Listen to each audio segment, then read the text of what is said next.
Et il dit, P. Alobi, le fer et l'argile, libende namabele, former les orteils. yango ezali kosala misapi, Les 10 orteils, misapi zomi, les 10 royaumes. kibokondi zomi.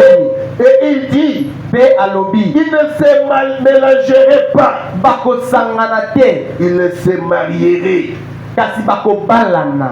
Le romanisme Kiboroma et le protestantisme. pe baye bazali ya bamishoni. C'est-à-dire que pas mission na ba catholique, ba kotambola elongo. Bako boya na te. Ote peyo sozali ba protestant te totandenge moko te. Ils sont ensemble. Bazali elongo. Voyez quand la Sénégal fait les déclarations. Kota tango senko Il ezali est ko pas avec qui? basala ko na banani. Avec sa sœur jumelle. Nande ko na eli passe. Ils sont ensemble. Bazali elongo. Le naturel du perfil spirituel. Kibomoto ezali kotalisa oyo ezali. On ne te trompe pas. Bakosa yo te. Missioni catholique bazali elongo. Na banana pas.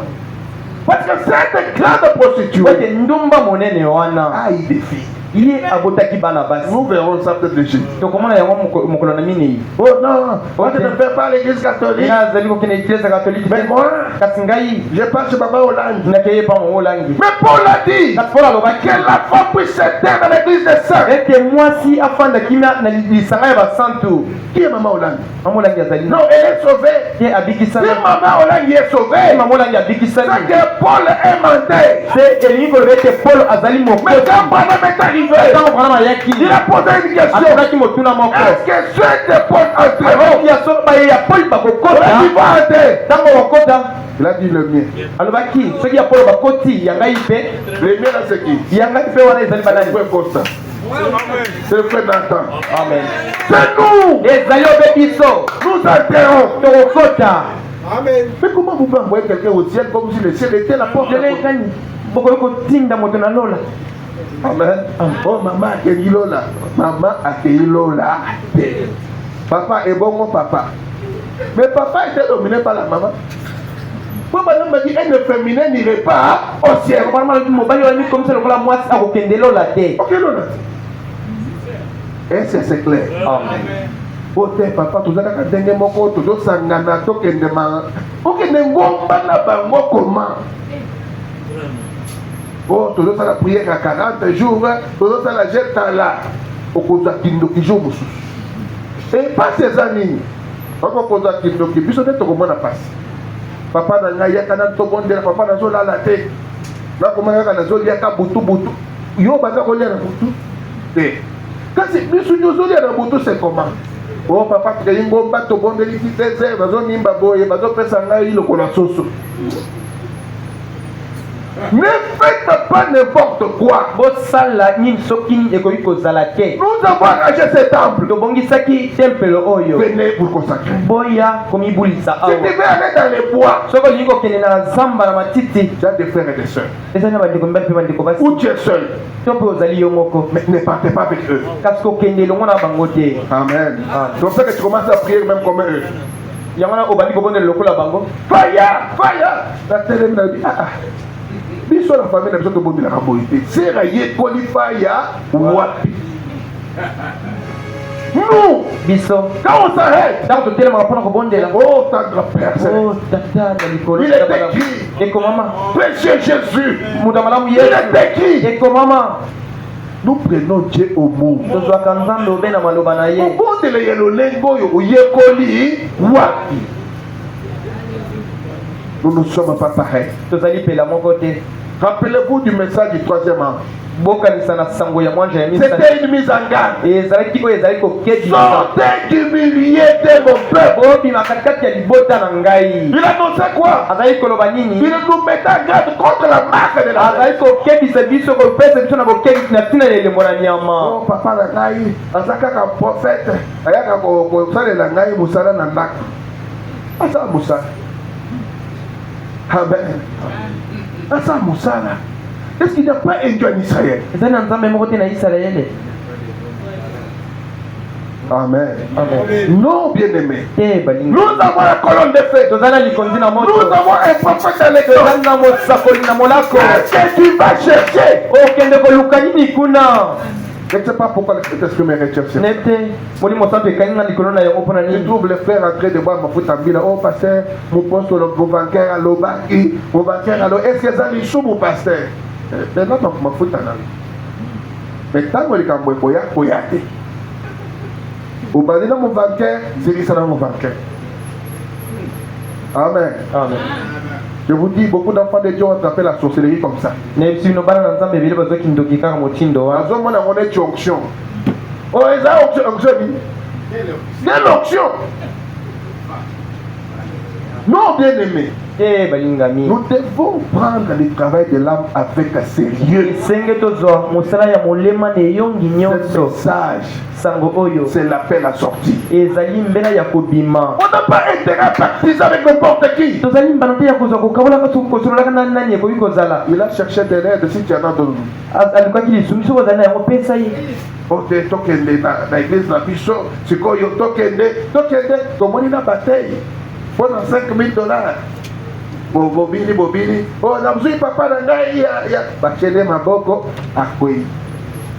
Et pas ya un dénonce. Pa ya moto na Un incirconcis. moto akatama ngenga te. Et puis à cette église là, a continué côté ya.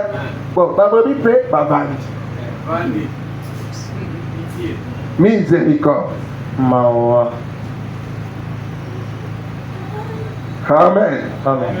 Et le Seigneur connaît toutes choses. Taskolo ayibi makambo manso. Prenons Apocalypse 17, verset 3 à 4. Emoniseli sambo tokosukisa wana. Apocalypse 17. Emoniseli zomi na sambo.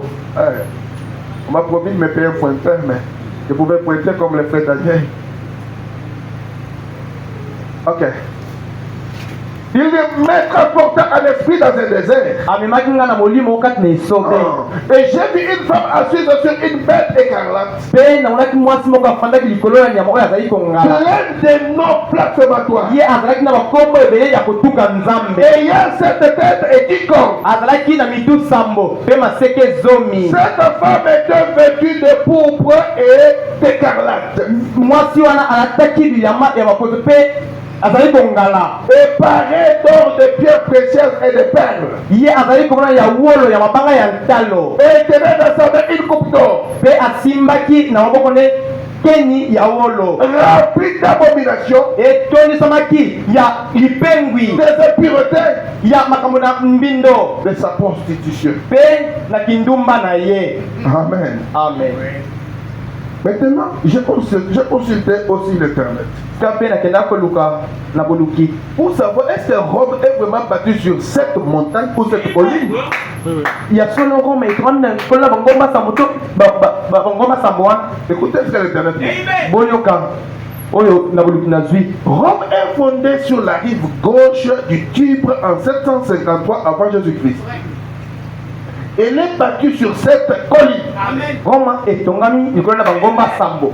Même la science a dit Amen. Abi atako zepi yango elobi ezala bongo. J'ai dit à la science. Abi na zepi. Est-ce que tu peux me donner les noms? Oko pesa nga kombo. Ils ont pas donné les noms. Abali ko pesa ba kombo. Capitole. Capitole. Aventin. Aventin. Viminal. Viminel. Parentin. Parentin. Quirinal. Quirinal. Coelus. Coelus. Et Esquilin. Pe Esquilin. C'est combien?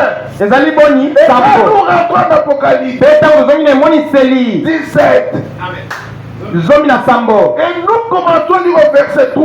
Tobali kotanga na nzela ya misato. Ils nous disent cette grande prostituée Oyebi na biso ndumba monene était oyo. assise sur une bête écarlate. Azali likolo na nyama moko azali Et kongala. vraiment petit. Pe ndeko vraiment alobi. Partout où la Bible parle de la bête, Bisika nyonso bili ezali koloba ntina na c'est la nyama. puissance. Elingi koloba nguya. Et quand la Bible parle de la femme, Pe ntango bili ezali koloba na ntina na c'est une mwasi. église. Elingi koloba losambo Mais moko. quelle est cette église-là? Losambo nini Qui wana? est assise sur une puissance. Efani likolo na nguya moko. La puissance. Nguya nini wana? wana puissance de feu. nguya oyo yili pende Quelle est cette église-là elesambo nini wana qui est dans une besoin de fer et d'argile? efandi likolo na libende mpe mabele oyo esangani Cette colline, likolo na bangomba sambo c'est la Rome papale. ezali roma oyo ya bapapa Qu'est-ce que la Rome papale? roma papale nini ezali nini C'était cette même empire ezalaki kibokonzi moko qui wana avait le pouvoir politique. oyo ezalaki kibokonzi ya bokulaka ya mboka La Rome impériale. roma oyo ya kala ya Bankumu. bankumu Et quand la Rome impériale mpe roma oyo ya bankumu wana était blessé d'une blessure mortelle, ye ntango azwaki poto moko ekoka komela kufa il était censé disparaître ye atindaki mpenza ayokana lisusu te comme alimwa un grec, lokola bagreke comme le balimwaki maître de l'époque, lokola bameki na baperse comme balimwaki Babylone. lokola babiloni mpe esila Qu'est-ce qui kolimwa se passe? kasi nini ezali kolekana Il change. ye abongwani Il lolenge devient qui? ye akomi nani Il devient Rome papale. ye akomi roma ya Il bapapa supporte depuis la politique. alobi ngai ezali tu makambo ya mopelangano te C'est la religion. nakoti na losambo Mais maintenant, sika il wa faut que chaque chef de l'État esengeli mokonzi nyonso ya mboka puisse avoir un nom chrétien. ayo kozala na kombo ya mokristo Mais qui va donner un nom chrétien? asani kopesa kombona ya mokristo C'est cette Rome ezali roma wana papale ya bapapa qui a tué Jésus. nani abomaki Ce yesu sont des mêmes Romains. ezali ka baroma moko wana Est-ce que vous comprenez ça? bososoli yango Frères et sœurs, oh dieu quel est-il? tokomi ntango nini Il t'absente à l'église comme tu veux. ozali kokima losambo lolenge olingi Pasteur dit chercher Nathanaël, tu dis c'est pas mon papa. mobateli azali kolanda te esali likambo na ngai te Bien-aimés frères, molinga mindeko mwasi ndeko mobali prenez la parole avec sérieux. tozwa liloba na nzambe na eyongi nyonso Le temps est parti. ntango esili kokenda Ces choses, makambo oyo Daniel a voulu comprendre ça. daniel alingaki kososola yango Ces choses, makambo oyo les anciens d'autrefois ont voulu comprendre. bampaka baleleki balingaki kososola Ils yango n'ont rien compris. bakososolaka te eloko moko te Mais Dieu a dit, toi, kasi na balobaki yo tu vas comprendre. yo kososola yango Il faut qu'on se pose la question. esengeli tomituna na ino motuna Pourquoi? mpo na nini Amen. amen C'est seulement pour écouter comme ça les dormir? ezali kaka mpona koyoka boye mpe nsima okei okelala Non. te C'est pour te mettre au travail. ezali po ete ekotio na mosala Laisse que le son de Dieu puisse sceller ton âme. sike ete elembo na nzambe ekanga motema na yo Laisse que le Saint-Esprit entre en toi. ete molimo santu ekota kati na yo Lorsque tu te préoccupes des choses de Dieu, ntango ozali kozwa esika liboso mpona makambo na nzambe que le Seigneur vous bénisse. kolo apambola bino Lèvons-nous avec nos yeux fermés. totelema na miso na biso ya kokanga Aide-moi, Seigneur.